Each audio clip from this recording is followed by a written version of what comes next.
Mr. Speaker, I rise today to express my support of the Eliminate Barriers to Innovation Act, authored by my friend from North Carolina and ranking member of the Financial Services Committee, Mr. McHenry.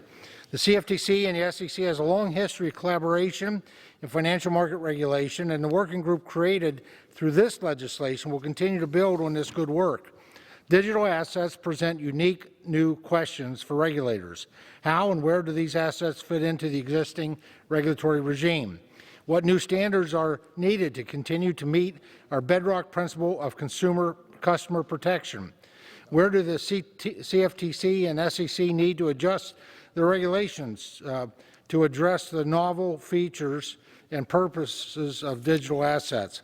Well, both the CFTC and the SEC are hard at work on applying their statutory responsibilities and regulations to these digital assets. The disruptive, novel nature of these new types of assets demand a more holistic examination.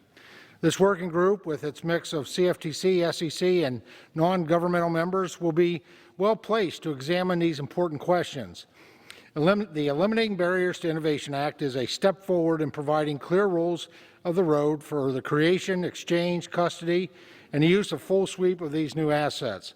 I thank the ranking member, Mr. McHenry, and his staff for working with us at the House Agriculture Committee on refinements to improve this legislation. And I cannot close, though, without singing the praises of the CFTC. The Commission has been focused on this explosion in new technology from the very beginning. The Commission created Lab CFTC almost 4 years ago and remains the premier federal fintech office.